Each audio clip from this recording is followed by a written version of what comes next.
Bonjour à tous. L'escalade militaire incontrôlée et dangereuse au Proche et au Moyen-Orient ne nous détourne pas de l'Ukraine, où se joue depuis 4 ans la sécurité et la paix sur le continent européen. Et dans un contexte qui est marqué par l'isolement croissant sur le plan international de la Russie, après la chute de Bachar al-Assad, celle de Nicolás Maduro, celle de l'ayatollah Khamenei, nous poursuivons avec beaucoup de détermination et de résolution le long de 2 axes d'effort, notre soutien à l'Ukraine et notre pression sur Vladimir Poutine.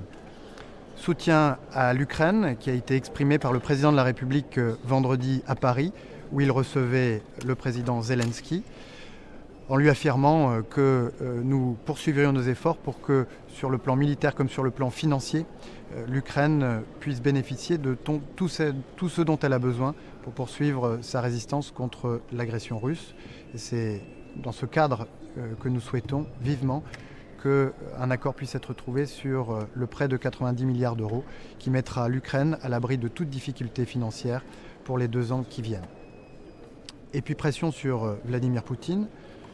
Le week-end dernier, sans encombre, les 2600 sanctions qui ont été prises depuis le début de la guerre d'agression russe en Ukraine ont été renouvelées.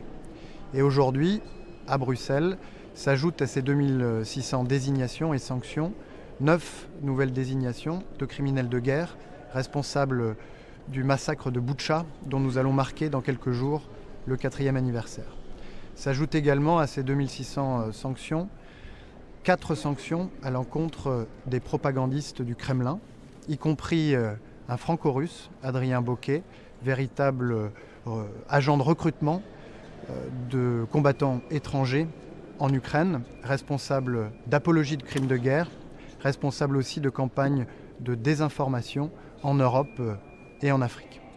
En Afrique où Vladimir Poutine continue de tenter en vain de fragiliser la relation entre la France, l'Union européenne d'un côté et les pays africains de l'autre.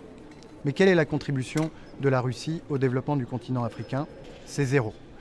Lorsque je regarde sur le terrain, je me suis rendu jeudi et vendredi en Centrafrique, je ne vois rien. Et lorsque je regarde dans les chiffres, je ne vois rien non plus. Les investissements de l'Union européenne en Afrique sont 200 fois supérieurs à ceux de la Russie. Les échanges commerciaux de l'Union européenne avec le continent africain sont 20 fois supérieurs à ceux de la Russie. Et l'Union européenne accueille 10 fois plus d'étudiants dans ses universités que ne le fait la Russie. C'est cela, la réalité des chiffres. Il faut donc que Vladimir Poutine se rende à l'évidence. Cette guerre d'agression, dans laquelle il a précipité son pays au risque de l'épuiser et de le discréditer, doit cesser.